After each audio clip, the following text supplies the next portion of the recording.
할렐루야, 반갑습니다. 하나님께 드리는 자발적 예물이라는 제목으로 하나님의 말씀 함께 나누도록 하겠습니다. 우리가 지난 시간에 레위기 26장을 살펴봤는데요. 레위기 26장은 우리에게 두 가지 길을 제시하고 있습니다.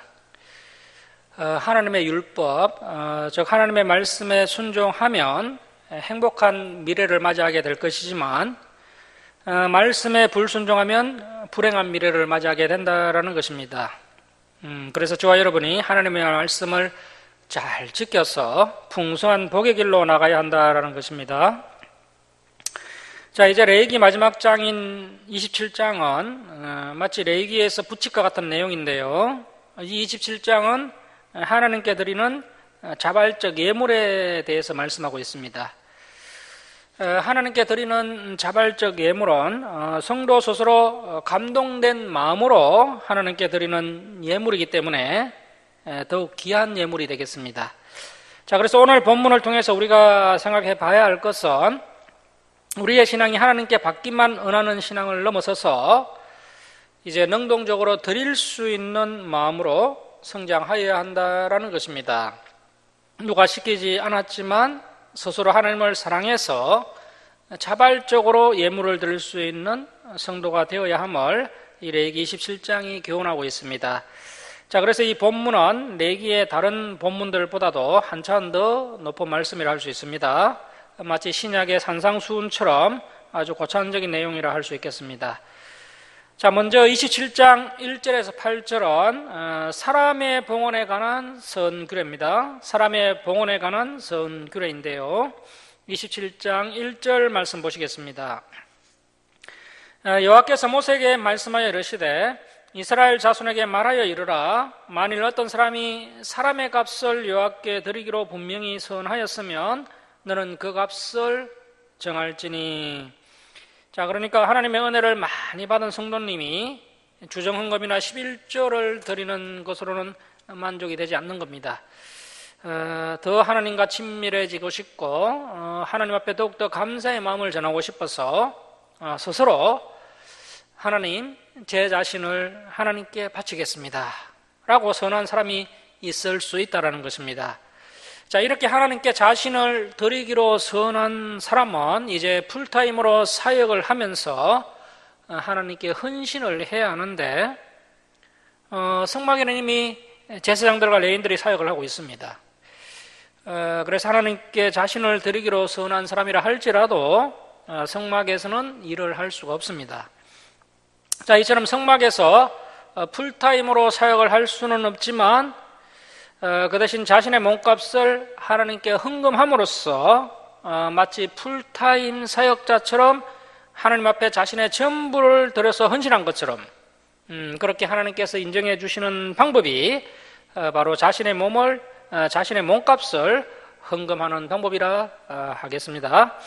그래서 이미 성막에는 풀타임 사역자들인 제사장들과 레위인들이 있어서 성막에서는 일을 할 수가 없지만 자신의 몸값을 헌금함으로써 자신의 선을 이행한 것으로 하나님께 인정을 받는 규례가 바로 이 본문의 내용이 되겠습니다. 자, 그래서 하나님, 제 자신을 하나님께 바치겠습니다. 저의 전부를 하나님께 드리겠습니다. 이렇게 자언하면서 자신의 몸값을 하나님께 드리면 하나님께서 그 사람의 선을 기쁘게 받으시는 것입니다. 자, 3절 말씀 보십시오. 내가 정한 값은 20살로부터 60살까지는 남자면 성소의 세겔로 은 50세겔로 하고 여자면 그 값을 30세겔로 하며. 자, 그래서 이제 20세에서 60세 남자의 몸값은 은 50세겔입니다. 20세에서 60세까지의 남자의 몸값이 가장 높습니다. 자, 그리고 20세에서 60세 여자의 몸값은 은 30세겔입니다. 자, 이렇게 자신의 몸값을 하나님께 헌금을 드림으로써 하나님께 자신을 바치는 것이 되는 것입니다. 그래서 이 본문이 스스로 하나님께 헌신하는 아주 수준 높은 본문이긴 하지만 이 본문을 깊이 생각하면서 보지 않으면 하나님께서 사람의 생명을 돈으로 계산하는 것이 아닌가, 이렇게 오해를 할 수가 있습니다. 물론 사람의 생명의 값은 돈으로 계산할 수가 없죠. 사람의 생명을 돈으로 계산할 수 없기 때문에 예수님께서 우리의 생명을 위해서 십자가에서 대신 죽으신 것입니다. 자, 그래서 여기서 제시하는 남자와 여자의 몸값은 남성의 노동력과 여성의 노동력을 금액으로 환산을 한 것입니다. 아무래도 남성이 노동력이 더 좋기 때문에 여성보다 금액이 더 높은 겁니다. 당시에 고대 근동 지방의 남자 노동자의 4일 품삯이 일반 세겔로 은 1세겔이었습니다. 그래서 이제 20세에서 60세 남자가 은 50세겔을 헌금하면 자신을 하나님께 바치는 것이 되는 것인데, 이 은 50세겔은 노동자 200일 품삯이 되는 것입니다. 자, 그런데 여기서는 일반 세겔이 아니라 성소세겔이라고 되어 있는데요. 성소세겔은 일반 세겔보다 약 20%가 더 비쌉니다. 자, 그렇다면 성소세겔로 은 50세겔이면 노동자 240일 품삯이 됩니다. 요즘 건설 노동자 하루 일당이 한 16만 원 정도 된다고 합니다. 계산하기 쉽게 한 15만 원이라고 하면 15만 원 곱하기 240일 하면 3,600만 원이 됩니다. 지금도 큰 금액이지만 당시에는 굉장히 큰 금액이었습니다. 아무나 할 수 없는 헌금이었습니다. 자, 5절 말씀 보십시오. 5살로부터 20살까지는 남자면 그 값을 20세겔로 하고 여자면 10세겔로 하며, 5세에서 20세 남자는 은 20세겔, 또 5세에서 20세 여자는 은 10세겔입니다. 6절 말씀 보시면 1개월로부터 5살까지는 남자면 그 값을 은 5세겔로 하고 여자면 그 값을 은 3세겔로 하며, 자, 1개월에서 5살 되는 아이가 스스로 제 자신을 하나님께 바칠 일은 없겠죠. 그래서 이것은 믿음이 좋은 부모님이 자기 자녀를 하나님께 바치는 것입니다. 자, 7절 보시면 60살 이상은 남자면 그 값을 15세겔로 하고 여자는 10세겔로 하라. 이제 60세가 넘어가니까 아무래도 남자나 여자나 노동력 값이 많이 낮아지는 것을 볼 수가 있습니다. 자, 8절 말씀 보십시오. 우리 8절 말씀 함께 읽겠습니다. 시작. 그러나 선자가 가난하여 내가 정한 값을 감당하지 못하겠으면 그를 제사장 앞으로 데리고 갈 것이요 제사장은 그 값을 정하되 그 선자의 형편대로 값을 정할지니라. 참 은혜로운 법인데요. 가난한 선자의 경우 제사장이 선자의 형편에 맞게 헌금액을 하향 조정해 줄 수 있다는 것입니다. 하나님을 사랑해서 자신의 전부를 드리고 싶은데 가난해서 바칠 수가 없는 겁니다. 이때 제사장에게 자신의 형편을 이야기하면 제사장이 그 사람의 형편을 감안해서 값을 낮추어 줄 수 있습니다. 오늘날 교회를 나오라고 전도를 하면은 헌금하는 것이 부담스러워서 나오지 못하는 분들이 꽤 있습니다. 가난해서 교회를 다닐 수 없어서는 안 된다는 것입니다. 가난한 사람이 부담 없이 교회를 다닐 수 있도록 해주어야 한다는 것입니다. 자, 그래서 하나님 앞에 헌신을 하고 희생을 하고 헌금을 드릴 때 형편대로 해야 합니다. 그래서 교회는 성도들에게 일률적으로 헌금액을 정하면 안 됩니다. 봉사도 헌금도 자기 형편대로 하면 되는 것입니다.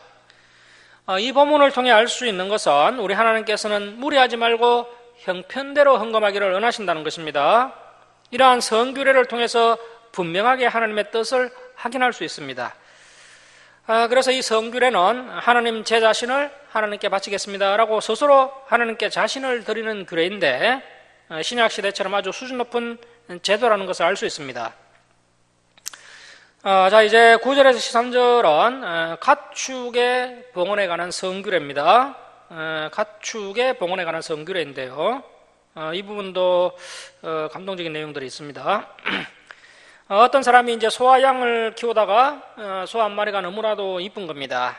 소 한 마리가 어떤 소보다도 건강하고 또 튼튼하게 자라나는 것이 이쁘고 기특해서 하나님께 하나님 제가 아끼는 이 소를 하나님께 드리고 싶습니다. 그러한 자원하는 마음이 일어났을 경우에 9절에서 13절에 그 가축의 봉헌에 관한 성규례대로 하면 되는 겁니다. 자, 9절 말씀 보십시오. 사람이 선하는 예물로 여호와께 드리는 것이 가축이면 여호와께 드릴 때는 다 거룩하니 그것을 변경하여 우열감 바꾸지 못할 것이요 혹 가축으로 가축을 바꾸면 둘 다 거룩할 것이며. 자, 이것이 무슨 뜻이냐 하면 어떤 사람이 하나님 앞에 아주 튼실한 소를 바치기로 선언했는데 다음날 아침에 보니까 그 소가 너무나도 탐스러운 겁니다.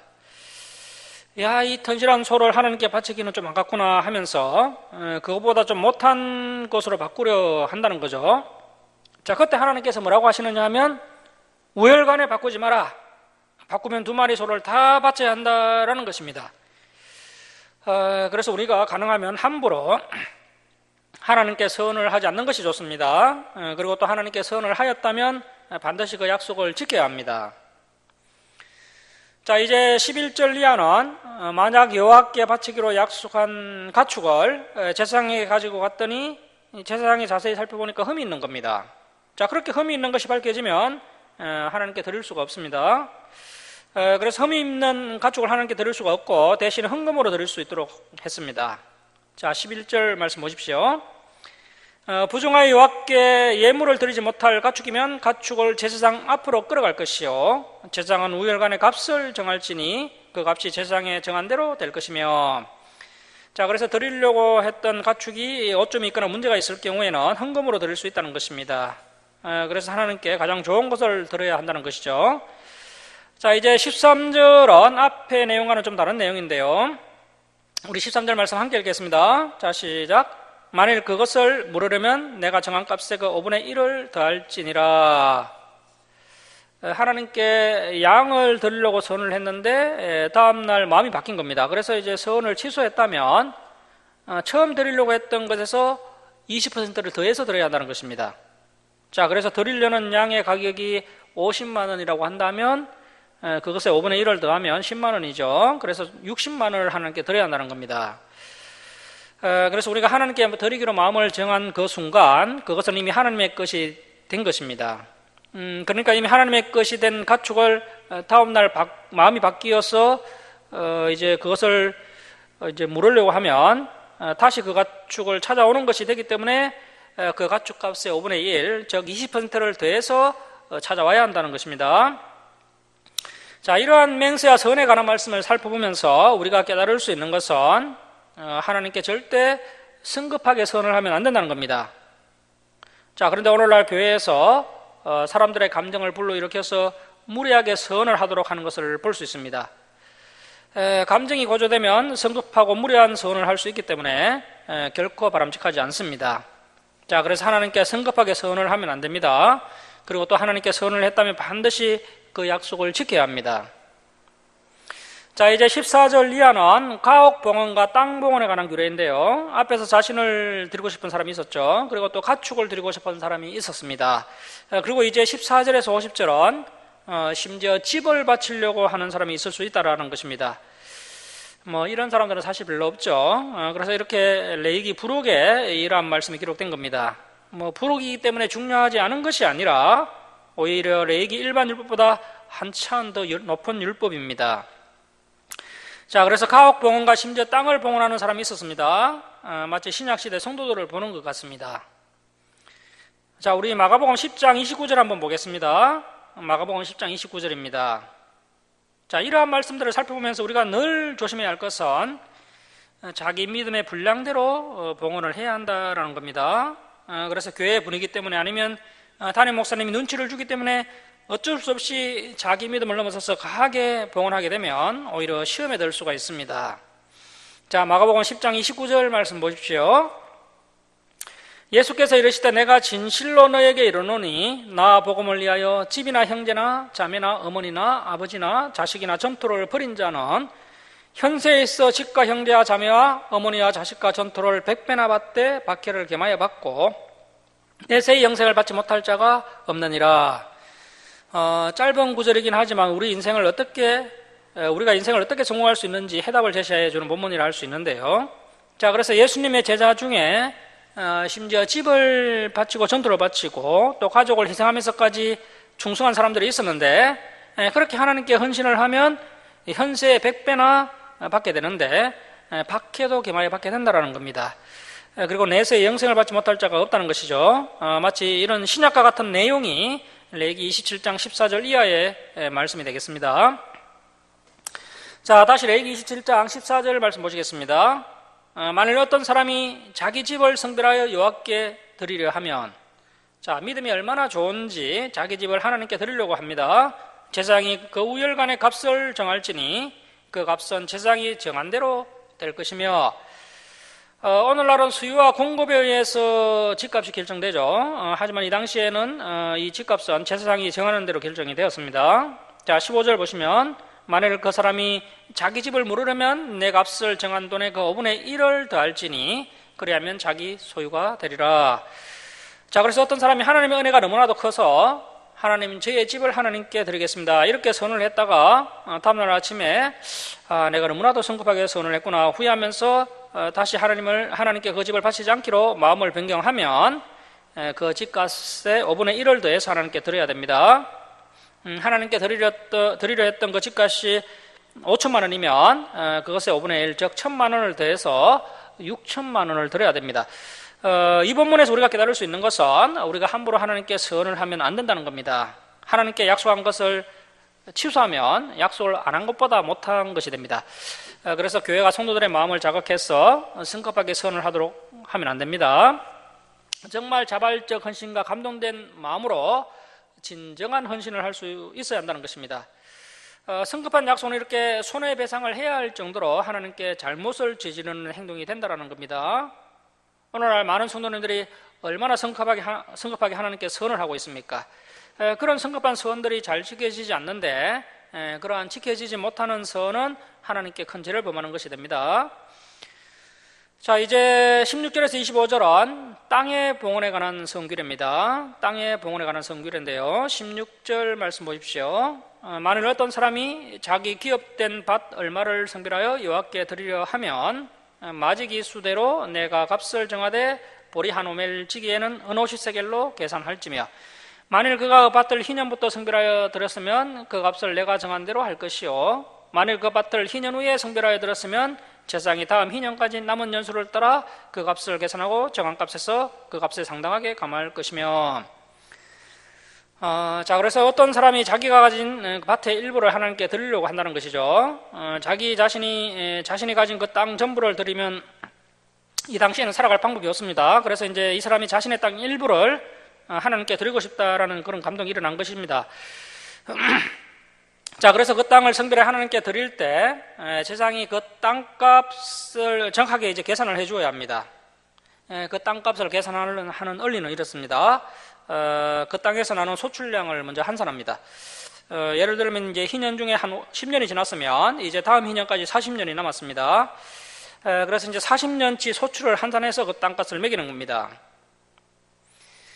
이스라엘은 땅은 하나님의 것이기 때문에 사고팔 수 없다라고 지난번에 말씀을 드렸습니다. 그래서 이 사람이 하나님께 땅을 드리는 것도 50년 경작권을 드리는 것이죠. 그래서 희년이 도래할 때까지 남은 경작권에 따라 이제 땅값이 결정되는 것입니다. 자, 이렇게 봉헌된 땅의 값을 제사장이 매기는 이유는 그 사람의 마음이 갑자기 바뀔 수 있기 때문입니다. 자, 19절 말씀 보십시오. 만일 밭을 성별하여 드린 자가 그것을 물으려면 내가 값을 정한 돈에 그 5분의 1을 더할지니 그리하면 그것이 자기 소유가 될 것이요. 자, 이 사람이 밭을 하나님께 드리려고 했다가 갑자기 마음이 바뀌면 제사장이 정했던 땅값의 5분의 1을 더해서 하나님께 예물을 드려야 죄를 용서받을 수 있습니다. 자, 그래서 함부로 땅을 봉헌하겠다, 가옥을 봉헌하겠다라고 선을 하면 안 되고 아주 신중하게 판단을 해야 합니다. 자, 그렇게 해서 또 선을 했다면 반드시 그 선을 지켜야 합니다. 자, 이제 20절에서 25절은 번역이 매우 애매한 부분이 있는데요. 이것은 생략에도 이 본문을 이해하는데 큰 무리가 없습니다. 그래서 이제 생략을 하고 26절로 넘어가도록 하겠습니다. 자, 이제 26절, 27절은 초태생의 봉헌 규례인데요. 자, 26절 말씀 보십시오. 오직 가축 중에 처음 난 것은 여호와께 드릴 첫 것이라. 자, 그래서 처음 난 것은 다 하나님의 것입니다. 신약 성경을 보면 예수님도 맏아들이라서 하나님께 바쳐지는 장면이 나옵니다. 그래서 초태생은 다 하나님의 것입니다. 소나 양은 여호와의 것이니 누구든지 그것으로 성별하여 드리지 못할 것이며. 자, 이것이 무슨 뜻이냐면 소나 양의 초태생은 처음부터 하나님의 것이기 때문에 그것은 당연하게 하나님께 드리는 것이지 그것을 가지고 하나님께 예물을 드리는 것처럼 그렇게 드리면 안 된다라는 겁니다. 그래서 하나님께 드리는 자신을 하나님께 드리는 선, 또 사람을 하나님께 드리는 가축을 하나님께 드리는 선, 그리고 가옥과 땅을 하나님께 드리는 선처럼 이 초태생을 하나님께 그렇게 자원하는 예물로 드릴 수는 없다는 것입니다. 자, 27절 말씀 보십시오. 만일 부정한 짐승이면, 자, 그런데 초태생 짐승이 부정한 짐승이면 짐승을 드리는 대신 헌금을 해야 합니다. 만일 부정한 짐승이면 내가 정한 값에 그 5분의 1을 더하여 물을 것이요, 만일 물으지 아니하려면 내가 정한 값대로 팔지니라. 이스라엘은 쪽발이 아니거나 대책임질을 하지 않으면 부정한 짐승으로 여겼습니다. 나귀는 대책임질을 하지 않아서 부정한 짐승으로 여겼던 것이죠. 이러한 부정한 짐승, 이 나귀의 첫 새끼도 하나님의 것이 분명하지만 그 부정한 짐승은 하나님께 예물로 드릴 수 없기 때문에 그 부정한 첫 새끼는 돈으로 환산을 해서 헌금을 드릴 수가 있는데요. 혹시 이제 그 사람의 형편이 어려우면 이 부정한 짐승의 새끼를 팔아서 이제 거기에 5분의 1을 더하지 않고 그 판값 그대로 드려도 괜찮다라는 것입니다. 자, 이제 28절, 29절은 성경의 난제 중에 하나인데요. 자, 29절 말씀 보십시오. 어떤 사람이 자기 소유 중에서 오직 여호와께 온전히 바친 모든 것은 사람이든지 가축이든지 기업에 바치든지 팔지도 못하고 부르지도 못하나니 바친 것은 다 여호와께 지극히 거룩함이며 온전히 바쳐진 그 사람은 다시 물으지 못하나니 반드시 죽일지니라. 자, 이것이 무슨 뜻입니까? 그 사람을 죽여서 바치라는 뜻일까요? 자, 그래서 성경의 언어를 한번 살펴보면, 자, 여기서 이 온전이라는 히브리어 언어는 헤렘이라는 단어를 사용하는데요. 이 헤렘이라는 단어가 두 가지 뜻이 있는데 두 가지 뜻이 전혀 다릅니다. 자, 첫 번째 뜻은 바쳐진 것, 봉헌된 것이라는 뜻이 있습니다. 또 다른 하나의 뜻은 저주를 받은 것, 없애기에 바쳐진 것이라는 뜻이 있습니다. 자, 그래서 이 29절의 진짜 뜻은 어떤 사람이 우상 숭배를 하거나 하나님의 신성을 모독해서 사형을 당하기로 이미 판결을 받았다면 그것을 절대 무르지 말고 반드시 그 사람을 죽이라는 뜻입니다.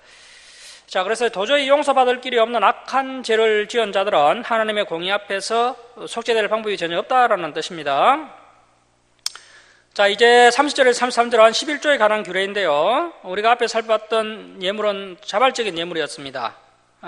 자발적 예물에 대한 규례를 이야기하다가 이제 27장을 마무리하면서 의무적인 예물인 초태생 헌금, 또 11조 헌금에 대한 이야기를 하고 있는 것입니다. 그래서 30절에서 33절은 11조에 관한 규례인데요. 오늘날 교회는 11조를 드리는 성도님들을 대단한 믿음을 가진 성도님으로 생각하는 경향이 있습니다. 물론 믿음이 없이는 11조를 드리기 어렵죠. 그런데 11조는 당연히 해야 하는 의무적인 헌금이라는 겁니다. 의무적인 것은 그야말로 수준이 낮은 기본적인 것입니다.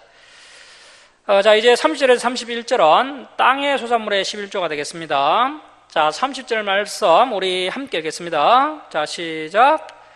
그리고 그 땅의 10분의 1, 곧 그 땅의 곡식이나 나무의 열매는 그 10분의 1은 여호와의 것이니 여호와의 성물이라. 자, 줄을 치겠습니다. 그 10분의 1은 여호와의 것이니 여호와의 성물이라. 자, 본래는 다 하나님의 것이 맞지만 그 중에서 10분의 1을 구별해서 하나님께 바치라는 겁니다. 오늘날은 교회에서 율법은 폐기됐다라고 예사로 이야기를 하는데요. 율법이 폐기됐으면 이 11조도 율법이기 때문에 11조도 폐기되어야 합니다. 하지만 율법은 폐기했다라고 하면서 11조는 오히려 강조하고 있습니다. 이 성경을 면밀히 살펴보면 폐한 율법이 있고 폐하지 않은 율법이 있습니다. 자, 그래서 제사법과 같은 의식법은 폐한 것이 맞습니다. 예수님께서 오셔서 십자가에서 온전한 제물이 되시고 온전한 제사를 올려 드리셨기 때문에 의식법 외에 다른 율법은, 제사법 외에 다른 율법은 예수님 말씀처럼 내가 율법을 폐하러 온 것이 아니라 율법을 안전하게 하려 왔다. 그리고 천지가 없어지기 전에 율법의 1.1획도 없어지지 않게 될 것이다 라고 말씀하신 것처럼 이 율법은 폐하지 않았습니다. 자, 그래서 이 11조 규례 역시 폐하지 않은 것입니다. 이 11조 역시 우리가 하나님께 드려야 하고 이것은 하나님의 것이고 또 하나님의 성물이라는 고백이 우리 신약시대 성도들에게 당연히 있어야 한다는 것입니다. 자, 이 본문은 11조는 특별한 것이 아니라 당연히 하나님의 것이다. 초태생도 하나님의 것이고 11조도 당연히 하나님의 것이다 라고 말씀하고 있습니다. 26절의 초태생 규례와 마찬가지로 이 11조도 선예물로 삼으면 안 된다는 겁니다. 자, 그래서 바른 헌금은 초태생 예물은 초태생 예물대로 드리고 또 11조는 11조대로 드리고 선예물은 선예물대로 진실하게 확실하게 하나님께 구별하여 드리는 것이 바른 헌금이라는 것입니다. 자, 31절 말씀 보십시오. 또 만일 어떤 사람이 그의 11조를 물으려면 그것에 5분의 1을 더할 것이요. 자, 심지어 11조도 무료라는 사람이 있었다는 겁니다. 11조를 무료라고 하다가는 5분의 1을 더해서 드려야 합니다. 자, 32절 말씀 보십시오. 모든 소나 양의 11조는 목자의 지팡이 아래로 통과하는 것에 10번째 것마다 여호와의 성물이 되리라. 소나 양의 11조는 목자의 지팡이 아래로 통과하는 가축의 그 10번째 것마다 하나님께 드려야 됩니다. 자, 그래서 이 가축의 11조는 목자가 이제 지팡이를 들고서 있으면 소나 양이나 염소가 그 지팡이 아래로 통과를 하게 됩니다. 자, 그러면 이 목자는 10번째로 가축이 지나가면 그 10번째 가축을 거룩하게 구별하여서 하나님께 11조로 바치게 되는 겁니다. 그 다음에 또 10번 또 숫자를 세워서 10번째 가축을 바치는 것이죠. 왜 하나님께서 이렇게 구체적으로 11조를 바치라고 말씀하셨을까요? 이것은 사람이 좋은 것과 나쁜 것을 인위적으로 선택하지 못하도록 하신 것입니다.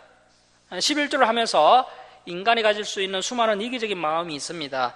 그 이기적인 마음이 11조의 숭고한 정신을 훼손하지 못하도록 하나님께서 이렇게 조치를 해 놓으신 것입니다. 자, 이제 33절에 추가적인 설명이 나오는데요. 11조를 할 때 그 11조가 하나님께서 기뻐 받으실 만한 향기로운 예물이 되기 위해서는 어떻게 해야 하는지를 말씀하고 있습니다. 자, 33절 말씀 보십시오. 그 우열을 가리거나 바꾸거나 하지 말라. 바꾸면 둘 다 거룩하리니 무너지지 못하리라. 아까 그 가축은 목자의 지팡이 아래로 10번째 지나가는 것을 바쳤는데 10번째 지나가는 소나 양이 너무나도 탐스러운 겁니다. 너무나도 좋아 보여서 그것보다 좀 못한 것으로 이제 바꾸어 드리려는 욕심이 일어날 수 있다는 것이죠. 그렇게 좋은 것을 물으려다가는 둘 다 바쳐야 한다는 겁니다. 10번째 양이 너무나도 좋아서 9번째 양과 살짝 바꾸어 드렸다면 처음 10번째 것도 바쳐야 되고 나중에 드린 9번째 것도 바쳐야 됩니다. 자, 이렇게 되면 10의 1조가 아니라 10의 2조가 되는 것입니다. 자, 그래서 10의 1조를 드릴 때, 11조를 드릴 때 계산을 하지 말고 10번째 것은 아까워하지 말고 하나님께 당연히 바쳐야 한다는 겁니다. 이것이 바로 11조의 기본 정신입니다. 자, 그래서 11조를 하나님께 드릴 때 계산하는 인간적 욕심을 조심해야 합니다. 자, 이러면 돈이 남아 도는 사람이 누가 있겠습니까? 넉넉한 형편이 다 아니기 때문에 11조를 드릴 때 계산을 하면 욕심이 생기게 되고 그러면 바치고도 죄를 지을 수가 있습니다. 그래서 저와 여러분이 11조를 드릴 때 정말 우리가 드리는 그 11조의 숭고한 정신이 훼손되지 않도록 인간적 욕심을 조심해야 하고 그렇게 하려면 결산하기 전에 12의 1을 가장 먼저 떼어서 하나님께 드려야 합니다. 그렇게 할 때 진정한 11조가 될 수 있다라고 하나님께서 말씀하고 계신 것입니다. 자, 34절 말씀 보십시오.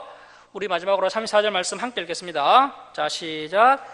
이것은 여호와께서 시내 산에서 이스라엘 자손을 위하여 모세에게 명령하신 계명이니라.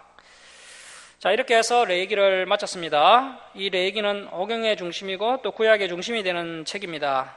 또한 이 레위기의 말씀은 신앙의 기초이고 또 우리 가치관의 기초가 되는 말씀입니다.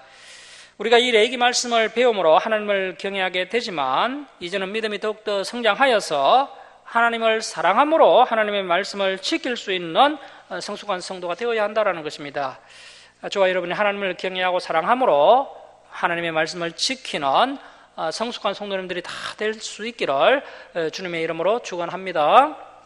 기도하겠습니다. 사랑의 하나님 아버지, 구약의 중심인 레위기를 잘 마무리할 수 있도록 은혜 베풀어 주셔서 감사드립니다. 저희들이 성경 66권을 끝까지 잘 살펴볼 수 있도록 인도하여 주옵소서.